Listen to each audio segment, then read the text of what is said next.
Brethren, if you would, please turn with me to Hebrews chapter 11.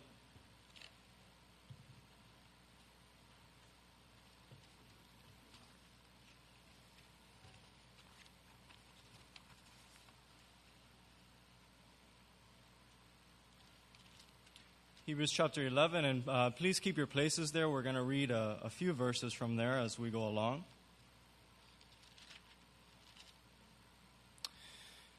Ya viene llegando. In Spanish, that means it is coming. It's right around the corner. It's already on its way. That's what those words literally mean, but they have a deeper meaning to Cuban exiles. That phrase was made famous in a song by a Cuban singer named Willie Chirino.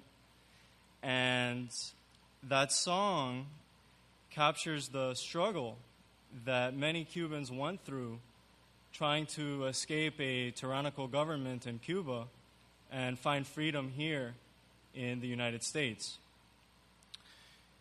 My father and my uncle were what they called Peter Pans. When Castro first took over, there was an effort to extract as many children from Cuba as possible and bring them to the United States. So over about a 2-year period, through a project called Operation Peter Pan, there was about 14,000 children that were brought to the United States on flights from Cuba to Miami. And the catch was that the parents couldn't come with them. So just imagine what you would have to be facing as a parent to consider the option of putting your children on a plane to a foreign country with the very real possibility that you might never see them again. And that was a choice that many parents felt that they had to make. At the time, my father was 10 years old and my uncle was 8. And here in the United States, the Catholic Church actually helped to run refugee camps that helped feed and educate and house the children until they could be reunited with family members here in the United States or until they could be placed in foster care. And my father and my uncle were actually two of the lucky ones. They were eventually reunited with their parents about 4 years later. Ya viene llegando. The singer that I mentioned, Willie Chirino, that sings that song, he was also a Peter Pan. And my father actually met him in the camps because they were actually in the camps together. And that song also captures the hope that many Cubans had of one day seeing Cuba liberated again. Because many of the first Cubans that came over, they felt that it would only be a matter of months or at the most maybe a year or two before that communist government would be toppled and they would be able to go back to their homes. Little did they know that we'd be here about 50 years later, and that government would still be in power. If this story of strangers forced to live in a foreign land with the hope of something better sounds familiar, it should, because it's basically our story. It's the story of the church. So now I had asked you to turn to Hebrews 11, so if you kept your place there, let's begin reading in Hebrews chapter 11 and verse 13 of Hebrews chapter 11. These all died in faith, not having received the promises, but having seen them afar off, and were persuaded of them, and embraced them, and confessed that they were strangers and pilgrims on the earth. For they that say such things declare plainly that they seek a country, and truly if they had been mindful of that country from whence they came out, they might have had opportunity to have returned. But now they desire a better country, that is a heavenly. Wherefore God is not ashamed to be called their God, for he has prepared for them a city. As a Christian, if you've ever felt like a foreigner on this earth, you're not the first one to feel that way. Because here in Hebrews, that's basically what they're writing about.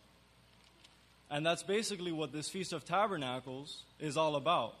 It reminds us that we're foreigners here on this earth as Christians. And, you know, I'm still pretty young. I'm only 28 years old, and I'm in good health. But every year, by the time the feast rolls around, I'm worn out. Because this world, it just wears on you. With the things that you have to deal with the nonsense that you get hit with left and right on a daily basis, it just wears on you. Just, you know, for example, we could just take a look at television.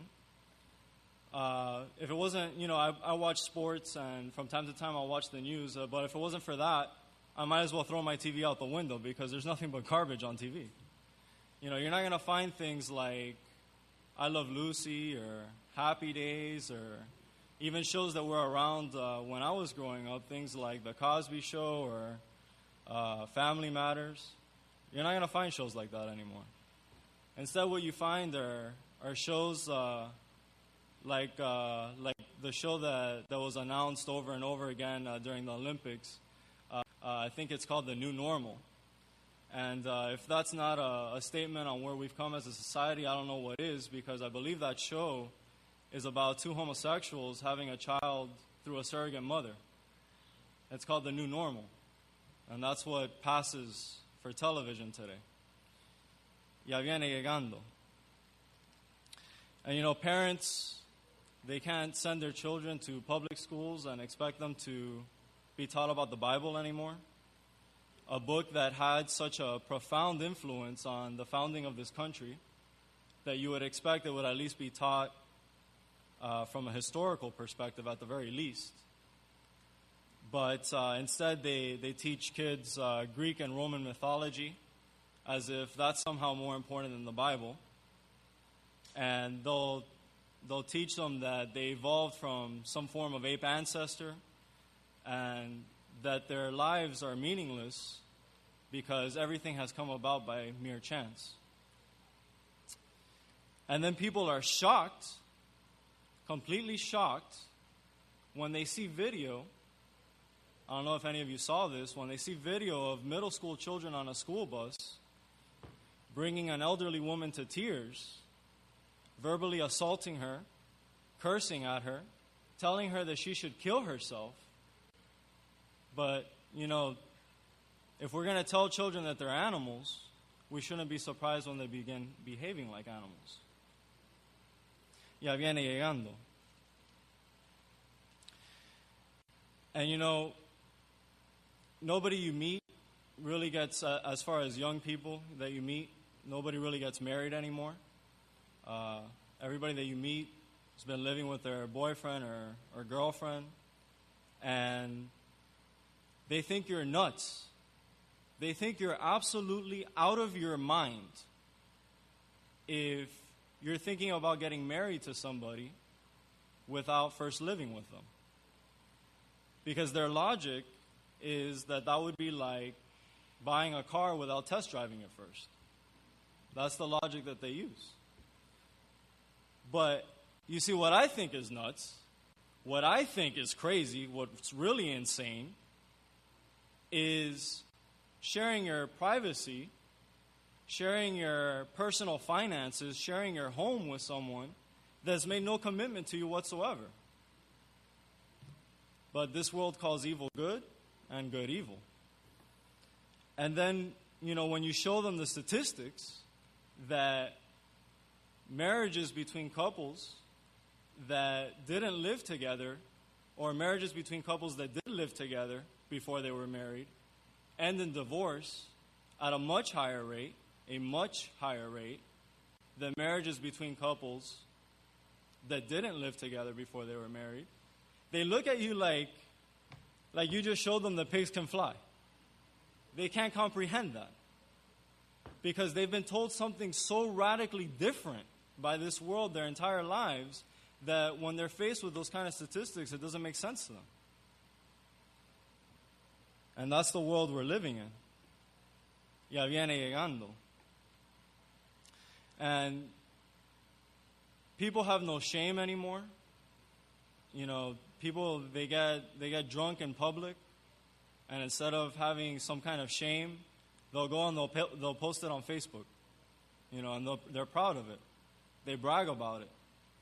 And they actually make fun of people that don't live the same way that they do. And you know, we haven't gotten to the point yet where as Christians we're being physically persecuted in this country. But we are at a point where we are being persecuted in one form or another. Because if you try to live your life the right way, you're going to stick out like a sore thumb. And in many cases, you're going to be mocked and ridiculed for it. And the day is coming where we are going to be physically and legally persecuted in this country for holding on to the beliefs that we hold. Let's continue reading now. If you kept your places in Hebrews 11, let's keep reading in Hebrews 11. Let's start off in verse 23. In verse 23 of Hebrews 11. By faith, Moses, when he was born, was hid 3 months of his parents because they saw he was a proper child, and they were not afraid of the king's commandment. By faith, Moses, when he was come to years, refused to be called the son of Pharaoh's daughter, choosing rather to suffer affliction with the people of God than to enjoy the pleasures of sin for a season, esteeming the reproach of Christ greater riches than the treasures in Egypt, for he had respect unto the recompense of the reward. By faith he forsook Egypt, not fearing the wrath of the king, for he endured as seeing him who is invisible. Through faith he kept the Passover and the sprinkling of the blood, lest he that destroyed the firstborn should touch them. And by faith they passed through the Red Sea as by dry land, which the Egyptians assaying to do were drowned. And let's continue in verse 32. And what more shall I say? For the time would fail me to tell of Gideon and Barak, and of Samson, and of Jephthah, and of David also, and Samuel, and of the prophets, who through faith subdued kingdoms, wrought righteousness, obtained promises, stopped the mouths of lions, quenched the violence of fire, escaped the edge of the sword, out of weakness were made strong, waxed valiant in fight, turned to flight the armies of the aliens. Women received their dead, raised to life again, and others were tortured, not accepting deliverance, that they might obtain a better resurrection. And others had trial of cruel mockings and scourgings, yea, moreover of bonds and imprisonment. They were stoned, they were sawn asunder, they were tempted, were slain with the sword. They wandered about in sheepskins and goatskins, being destitute and afflicted, tormented, of whom the world was not worthy. They wandered in deserts and in mountains and in dens of caves and of the earth. And these all, having obtained a good report through the faith, received not the promise, God having provided something better for us, that they without us should not be made perfect. So, brethren, don't let this world wear you down, because we're looking forward to something better. Because, brethren, the day is coming when every knee shall bow. The day is coming, brethren, when everyone, you will no longer need to fear keeping the Feast of Tabernacles and losing your job, because everyone will keep the Feast of Tabernacles. The day is coming, brethren, when we will no longer tell people that they're animals, but instead we will teach them the laws of God. The day is coming, brethren, when we will no longer tell children that their lives are meaningless, but instead we will tell them how special they are to God and how wonderful the plan is that He has for them. The day is coming, brethren, when all corruption will finally come to an end and the weak and the poor will find justice at last. The day is coming, brethren, when the mouths of liars will be stopped and the truth will finally be known. My father and my uncle passed away, and many Cubans passed away, never seeing their hope fulfilled, never seeing Cuba liberated. But my father had a greater hope than this. Because one day, not only Cuba, but all nations, all men everywhere will be free. Free from tyranny and free from sin. My people, our day is coming. Ya viene llegando. It's right around the corner. Stand fast and never let go of this hope.